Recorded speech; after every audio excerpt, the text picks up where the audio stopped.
శ్రీ లలితా సహస్రనామ స్తోత్రంలోని 590వ నామం కటాక్ష కింకరి భూత కమలా కోటి సేవిత మంత్రస్వరూపంలో శ్రీ కటాక్ష కింకరి భూత కమలా కోటి సేవితాయై నమః. మనం ఆత్మవిద్యా నామం నుండి శ్రీ విద్యా రహస్యాలను ఒక్కొక్క నామం సహాయంతో చెప్పుకుంటూ వస్తున్నాం.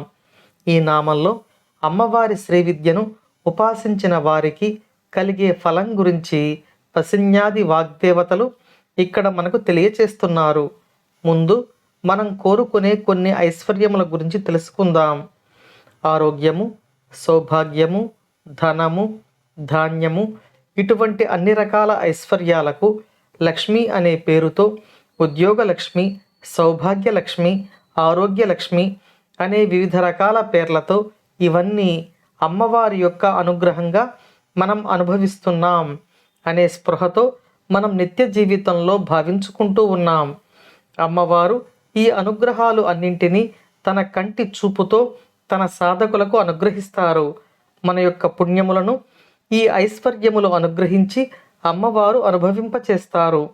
ఈ ఐశ్వర్యములు అనుభవించే సమయంలో వీటిని అమ్మవారి దయ అని భావించి అందరికీ ఉపయోగపడేటట్లు ధర్మకార్యాలకు వినియోగిస్తూ మరింతగా అమ్మవారి అనుగ్రహాన్ని సాధకుడు పొందే ప్రయత్నం చేయాలి. మనం పాపం అనుభవించే సమయంలో అన్ని కష్టాలే ఎదురవుతాయి.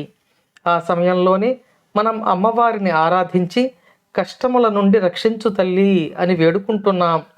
కానీ కష్టంలో ఉన్నప్పుడు చేసే ప్రార్థనతో పాటు సుఖంలో ఉన్నప్పుడు కూడా అమ్మవారి ప్రార్థన చేయడం ద్వారా మన జీవితం అంతా అమ్మమయంగా మారి మనకు మరి ఇక జన్మించవలసిన అవసరం లేని స్థితిని, అమ్మ పాద పద్మముల వద్ద శాశ్వత స్థితిని అమ్మవారు కలుగజేస్తారు. ఇక ఈ నామం యొక్క అర్థాన్ని తెలుసుకునే ప్రయత్నం చేద్దాం.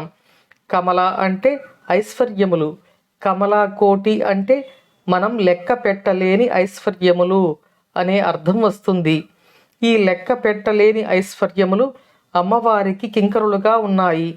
అమ్మవారు ఆ ఐశ్వర్యములను కటాక్షిస్తూ ఆ ఐశ్వర్యముల చేత సేవలు అందుకుంటూ ఉన్నారు అని ఈ నామం మనకు తెలియచేస్తుంది. అమ్మవారి దగ్గర కింకరులుగా ఉన్న ఈ ఐశ్వర్య సమూహాలు ఆమె యొక్క అనుగ్రహం పొందిన సాధకునికి అతి సులభంగా లభిస్తాయి అని ఈ నామం మనకు తెలియచేస్తుంది. అమ్మవారి అనుగ్రహం మనకు ఎల్లవేళలా ఉండాలని కోరుకుంటూ ఓం శ్రీమాత్రే నమః.